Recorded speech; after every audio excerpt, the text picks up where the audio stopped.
صبا قمر اب نظر آئیں گی ایک نئی ویب سیریز کے اندر۔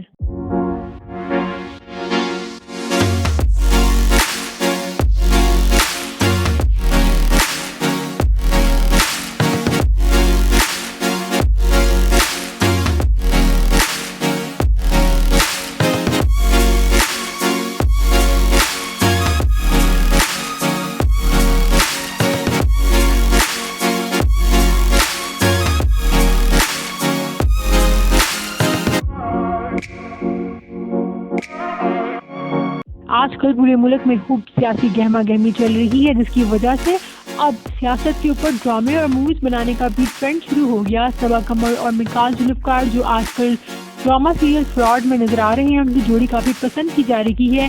یہ دونوں ایکٹرز ایک نئی ویب سیریز کر رہے ہیں جس کا نام ہے منڈی، اور یہ ویب سیریز بنائی جا رہی ہے آج کل پاکستان کے پولیٹیکل سینیریو کے اوپر، اور یہ دونوں نوجوان پولیٹیشینز کا رول پلے کر رہے ہیں۔ یہ جو ویب سیریز ہے یہ بنائی جا رہی ہے زاشکو فلمز کی جانب سے، اور صبا قمر نے اپنے سوشل میڈیا کے اوپر پوسٹ کی ہے جس میں انہوں نے تمام میکرز اور ایکٹرز کو ٹیگ بھی کیا ہے۔ آپ کو بتاتے چلیں کہ اس ویب سیریز کے اندر شریان خان، اسد ممتاز، مکال ذوالفقار، اویس خان اینڈ زاشکو فلم والے شامل ہیں، اور اس کے علاوہ اینی جعفری رحمان بھی اس ویب سیریز میں نظر آئیں گی۔ آپ کو پتہ چلیں کہ اس ڈرامے کی شوٹنگ پچھلے 1 مہینے سے لاہور میں چل رہی ہے، جو کہ تقریباً اب مکمل ہو چکی ہے۔ لوگ اس ویب سیریز کو لے کر کافی زیادہ ایکسائٹیڈ ہیں، اور کافی زیادہ لوگوں کا کہنا ہے کہ اس میں صبا قمر مریم نواز سے مل رہی ہیں۔ یہاں پہ لوگوں کی ملٹیپل کمنٹس ہیں جو میں نے شیئر کیے ہیں۔ آپ کی اس بارے میں کیا رائے ہے کہ یہ سب مریم جیسی لگ رہی ہیں یا نہیں؟